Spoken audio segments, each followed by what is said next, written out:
Alright, what is going on, my Better Call Saul fans? It is GZTV back with another video. We are here on episode 8 of season 2, Fifi. We have 2 episode reviews to do today and a movie review. I watched Logan last night, the Wolverine movie, of course. So yeah, let's get into the plot, and I don't really have a lot of time here. I kind of got to ship some videos out for you guys. No, I'm not even going to say that.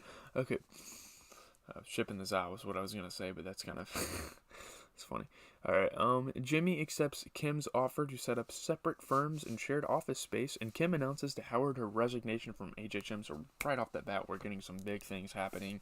Kim resigns from HHM, and obviously she appreciates her time. She says that to Howard, but I don't know. She worked there for 10 years. She had to have appreciated her time a little bit, getting some exposure into the world of law. Yeah. So yeah, Jimmy and Kim are gonna set it up together, separately, but together at the same time. It's kind of a confusing dynamic. Howard accepts and wishes her well.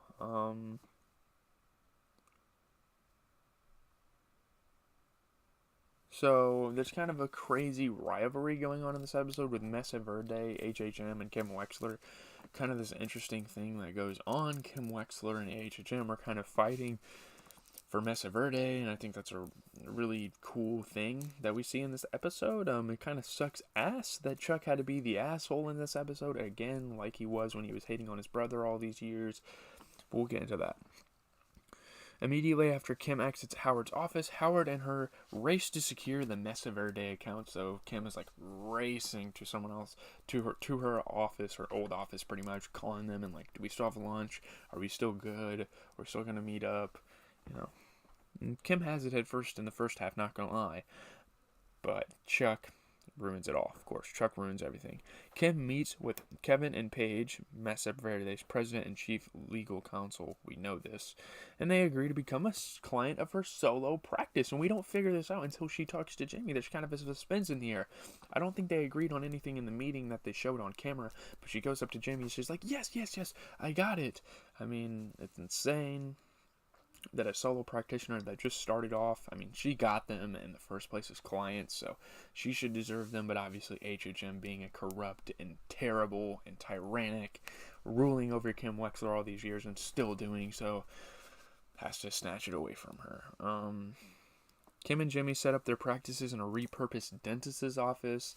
It's kind of weird because it's like this chair and a desk, and then there's like cabinets everywhere. It's kind of a weird place to work out of, but you got to make do, I guess, if you're a solo practitioner and you can't really afford anything else. Howard reports Kim's resignation and the loss of Mesa Verde to Chuck. He like goes to Chuck's house and is like, "What do we do, Chuck? We just lost Kim. And we're damn near losing Mesa Verde as well." And Chuck's like, "Oh my goodness, Howard, what are you doing, man? We gotta keep this ship afloat." Chuck braves his electromagnetic hypersensitivity symptoms to meet with Kevin and Paige at HHM and damns Kim with faint praise, which causes Kevin to back out of his agreement with Kim and continue with HHM. So maybe they're saying that HHM made her into a great lawyer, so obviously they're a great firm and are a great attorney, I guess. Whatever.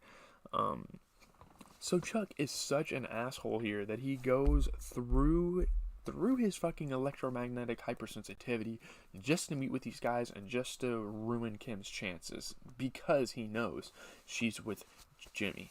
I mean, he still hates on fucking Jimmy. He's still going to. There's a rivalry there. There's a sibling rivalry, and one that's like way too extreme to even be one. Chuck is unable to continue suppressing his EHS symptoms and collapses as soon as the meeting is over. I mean, there's obviously some repercussions for him going through this meeting with the electromagnetic stuff, and he collapses on the floor. He's obviously very sick after this happens. Jimmy pretends Fudge, an elderly registered sex offender, is a World War II veteran, so his camera crew and he can gain access to a U.S. Air Force base to kind of like advertise that he helps veterans. I think it's kind of interesting. That's funny that he's like a registered sex offender and they're like trying to act like he's a veteran. I think that was one of the more funny moments of the episode. Once inside, they use Fifi, a World War II era Boeing B-29 Superfortress, as the backdrop for a TV ad to attract new clients to Jimmy's elder law practice. So obviously what he did at Davison, Maine, he's going to continue to do at a separate firm, and he's going to want to advertise it. I mean, he's a very advertisable guy. We see that in Breaking Bad, and obviously this just kind of hints at that. This is the start of Saul Goodman. He's not Saul Goodman yet. He's Jimmy McGill still. He's Jimmy McGill at heart still. He doesn't really have that much con in him. Obviously, he lies about a lot of things, but you have to lie sometimes to get your way. You have to take these risks. Let's see. Upset at losing Mesa Verde, Kim has doubts about her future with Jimmy, but he reassures her there will be more other opportunities to win over big clients. So you gotta love the confidence of Jimmy McGill going into this. Like, Kim lost her biggest client. She wanted that little head start into her firm, and then she loses the client, and it's like, oh my god. You know, is it over? Do I need to go back to HHM because they stole my client damn near? Even though I was hired with them at the time, but yeah. Ernesto tells Jimmy that Chuck's condition has worsened because of his time at HHM's offices, so Jimmy kind of figures out that his brother is down bad as fuck with this condition, of course. Him going to the office, and Jimmy will know why. Jimmy's a savage. The revenge he gets on Chuck, his get back is amazing, and we're gonna see like the fallout of that in the coming episodes, and I'm excited to watch an episode today. Jimmy goes to Chuck's home and volunteers to take over Chuck's care. He's like, Ernesto, you can go home. It's all good. I got this. And he uses this to go through his documents and take them to a copying machine, and we'll talk about that. After Chuck falls asleep, Jimmy accesses the Mesa Verde files, then visits an all-night copy store to falsify information and the application documents for a soon-to-open branch. So pretty much he reverses the letter, so they go to the wrong place and they meet with the wrong people. Very evil, but it was much deserved. Chuck had it coming. I mean, let's be honest, he's a fucking dickhead. He's one of the most hateable characters. He's even more hateable than Howard, and honestly, when you find out that all of Howard's motives were controlled by Chuck, it's like, my god, Chuck is a dick, you know? So anyways, let's move on to Mike. Mike didn't have a lot of screen time, but it was very impactful screen time. His ongoing rivalry with the Salamancas is continuing in this episode. Mike continues to watch Hector's restaurant and tracks his movements to a remote garage. He figures out where he's storing some of his goods and stuff.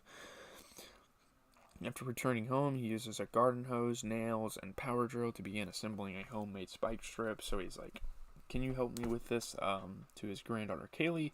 She helps him. He says it's like a soaker for his plants, and really, we found out I thought at first it was going to be that. It was just quality time with his granddaughter, and then we realized it's a spike strip to kind of stop them in their tracks so he can get a better shot.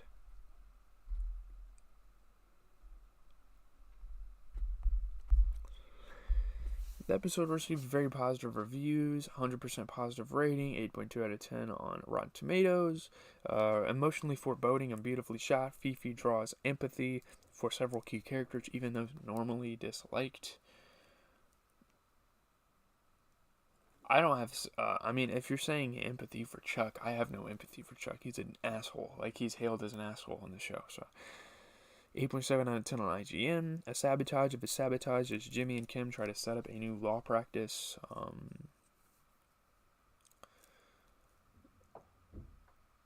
The visual effects were nominated, I guess, for an Emmy, so this episode was pretty big time. I think this is a good episode. I'm really excited to see what other things Jimmy tries to pull off by using a fucking elderly sex offender as a damn veteran. I think that was hilarious. Obviously, it's kind of fucked up in theory, in practice, but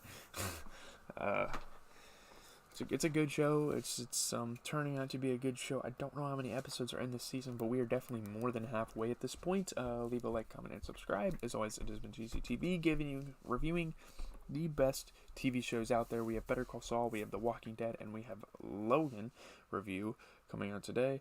The Wolverine movie, because I know people named Logan. It's not about you, trust me. Yeah.